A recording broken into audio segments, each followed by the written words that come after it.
Hello అండి, నమస్తే. నేను మీ కేశవ్ యాదవ్, అడ్వకేట్.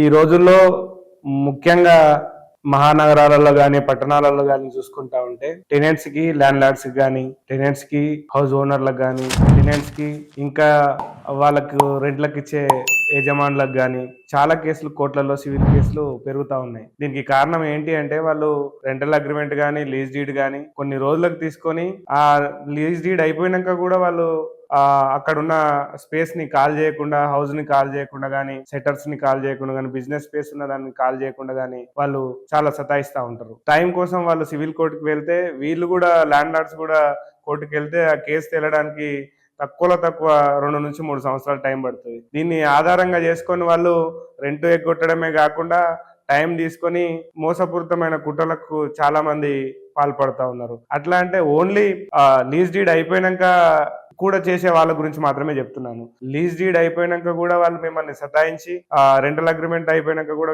మిమ్మల్ని సతాయిస్తే మీరు చేయాల్సిన పని ఏంటి అంటే లీగల్ గా కరెంట్ కట్ చేయాలి. లీగల్ గా అంటే కరెంట్ బిల్ ఎట్లయినా సరే ఓనర్ పేరు మీదే ఉంటది కాబట్టి లీగల్ గా వెళ్ళి కరెంట్ ఆఫీస్ లో ఒక అప్లికేషన్ పెట్టుకొని ఆ అప్లికేషన్ ని బేస్ చేసుకొని మనం మా ఇంటి కనెక్షన్ కట్ చేయండి అని చెప్పి వాళ్ళకు పెట్టడానికి కూడా ఆస్కారం ఉంటది. అలాగే కాకుండా వాటర్ ని కూడా కట్ చేయడానికి ఆస్కారం ఉంటది. రెంటల్ అగ్రిమెంట్ కానీ, లీజ్ డీడ్ కానీ ఉన్నప్పుడు ఇలాంటి చర్యలు చేయరాదు. ఇవన్నీ అయిపోయిన తర్వాత కూడా వాళ్ళు మిమ్మల్ని ఇబ్బంది పెట్టాలనే ఉద్దేశంతో ఉన్న వాళ్ళకు మాత్రమే చెప్తా ఉన్నాను. మనము లీగల్ గానే ఈ ప్రాసెస్ అంతా మనం మొదలు పెట్టవచ్చు.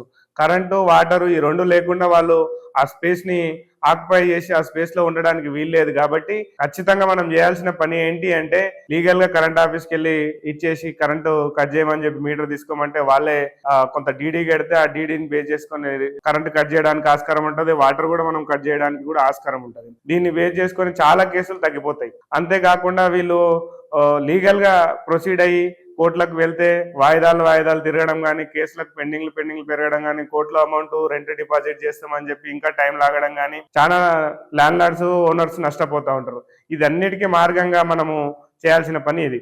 నేను ముఖ్యంగా చెప్పేది ఏంటి అంటే ఈ ప్రాసెస్ అంతా మనము లీగల్ అగ్రిమెంట్ అండ్ మనం లీజ్ డీడ్ అగ్రిమెంట్ అయిపోయినాక కానీ, రెంటల్ అగ్రిమెంట్ అయిపోయినాక కానీ మనము ఈ వాళ్ళు కానీ మీరు కానీ ఇరుపక్షాలు ఎవరు కోర్టుకు వెళ్ళక ముందు, కోర్టులను ఆశ్రయించక ముందు ఈ పని చేస్తే కోర్టు సమయం వృధా కాదు, అలాగే మీ సమయం వృధా కాదు. అదే కాకుండా డబ్బులు వారికి మిగులుతాయి, మీకు మిగులుతాయి. కాబట్టి ఈ ప్రాసెస్ ని అంటే ఈ వాటర్ కట్టింగ్ కానీ, లీగల్ గా కరెంట్ కట్టింగ్ చేయడం కానీ నిపుణుల సమక్షంలో, తెలిసిన నిపుణుల సమక్షంలో ఇది చేస్తే బాగుంటుందని చెప్పి తెలియజేస్తా ఉన్నాను.